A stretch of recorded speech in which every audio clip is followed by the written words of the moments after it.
Assalamualaikum warahmatullahi wabarakatuh. Selamat pagi. Pada kesempatan kali ini kita akan mempelajari mengenai uji korelasi persen. Kami dari Akademi Farmasi Putra Indonesia Malang. Kami dari kelas 5C, kelompok 5, dan berikut nama-nama anggota kelompok kami. Yang pertama yaitu ada Melanie Amalia, yang kedua ada Februari Bungagani, dan yang ketiga ada Priska Anggia Putri. Untuk materi yang pertama, yaitu uji korelasi persen. Sebelumnya, harus mengetahui apa yang dimaksud dengan statistika parametrik. Menurut Sugiono 2014, statistika parametrik adalah statistika yang digunakan untuk menganalisis data interval atau rasio yang diambil dari populasi yang berdistribusi normal. Sedangkan menurut Hasan 2005, statistika parametrik adalah bagian statistika yang parameter dari populasinya mengikuti suatu distribusi tertentu seperti distribusi normal dan memiliki varians yang homogen. Korelasi adalah suatu metode statistika yang digunakan untuk mengetahui keeratan hubungan antara dua variabel. Arah hubungan dari korelasi ditunjukkan dengan tanda positif dan negatif. Korelasi dibagi menjadi tiga. Yang pertama, korelasi positif. Antara dua variabel menunjukkan perubahan yang sama. Jadi, semisal variabel X mengalami kenaikan, otomatis variabel Y juga akan mengalami kenaikan, begitupun dengan sebaliknya. Yang kedua, ada korelasi nol. Kedua variabel tidak memiliki hubungan yang linier dengan kenaikan atau turunnya tidak berkaitan dengan variabel. Yang ketiga, ada korelasi negatif. Antara dua variabel menunjukkan perubahan yang berbeda. Dimaksudkan, apabila variabel X mengalami penurunan, maka variabel Y akan mengalami kenaikan. Begitupun sebaliknya. Korelasi Pearson. Nama korelasi Pearson diambil dari nama penemunya, yaitu Carl Pearson. Korelasi Pearson biasanya digunakan untuk mengetahui hubungan dari beberapa variabel. Data variabel yang digunakan biasanya adalah data interval atau rasio. Syarat yang harus dipenuhi saat menggunakan korelasi Pearson adalah: yang pertama, pengambilan data dilakukan secara acak atau random. Yang kedua, data dari variabel terdistribusi secara normal. Yang ketiga, hubungan antara variabel membentuk regresi linier. Rumus yang digunakan untuk uji korelasi Pearson, yang pertama, Rxy sama dengan N kali sigma XY dikurangi sigma X kali sigma Y per akar dari N kali sigma X kuadrat min sigma X kuadrat dikali N kali sigma Y kuadrat dikurangi sigma Y kuadrat. R2 adalah koefisien determinasi atau nilai kuadrat dari koefisien korelasi. Koefisien determinasi disebut juga sebagai koefisien penentu karena variabel independen dapat menjelaskan varian yang terjadi pada variabel dependen. Untuk rumus T hitung, R dikali akar dari N-2 per akar dari 1 min R2. Untuk keterangannya, R sama dengan korelasi antara X dan Y, N yaitu banyaknya sampel atau pasangan data, X variabel bebas, dan Y variabel terikat. Ada tiga kemungkinan yang terjadi pada saat menggunakan metode ini. Yang pertama, hipotesis uji dua pihak, di mana H0 rho sama dengan 0 dan H1 rho tidak sama dengan 0. Yang kedua, hipotesis uji satu pihak untuk pihak kanan menggunakan H0 rho kurang dari atau sama dengan 0 dan H1 rho lebih dari 0. Yang ketiga, hipotesis uji satu pihak untuk pihak kiri menggunakan H0 rho lebih dari atau sama dengan 0 dan H1 rho kurang dari 0.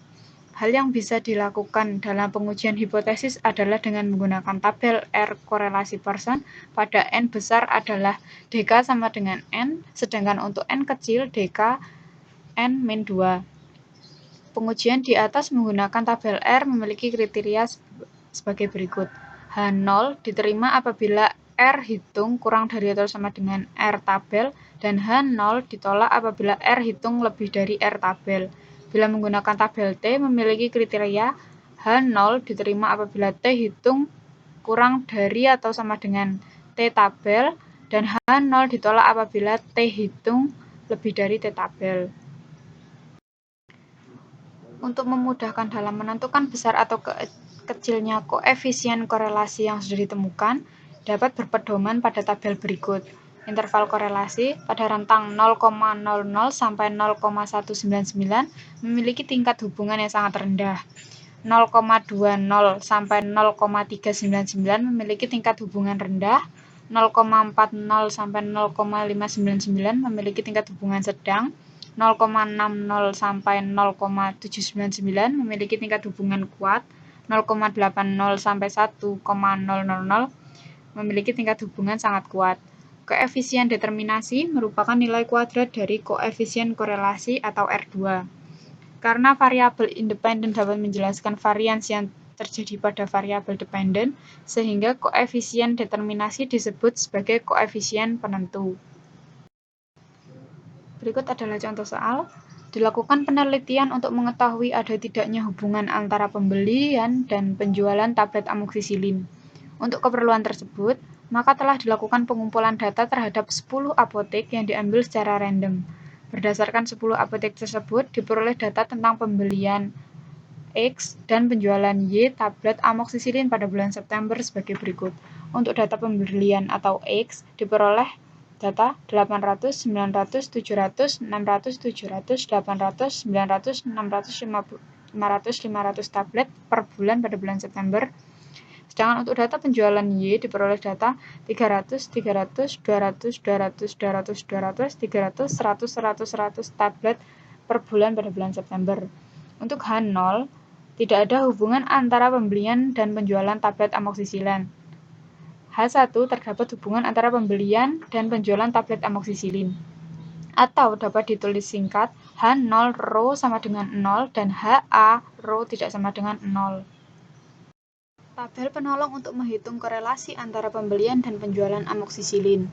Setelah data tadi diperoleh, untuk perhitungan koefisien korelasi, maka data pembelian dan penjualan amoxicillin perlu dimasukkan dalam tabel.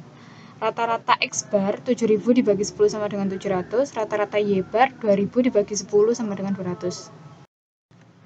Dengan rumus ini dapat dihitung RXY sigma XY per hasil dari sigma X kuadrat dikali Y kuadrat sama dengan 1.500.000 dibagi akar dari 5.100.000 dikali 460.000 sama dengan 0,9793.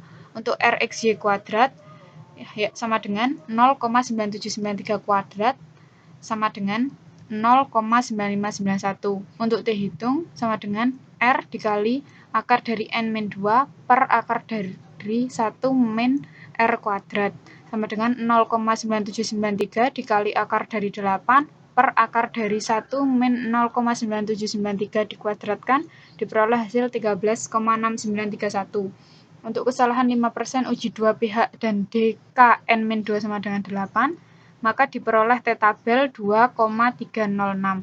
Ternyata harga T hitung diperoleh hasil 13,6931 lebih besar dari T tabel, sehingga H0 ditolak.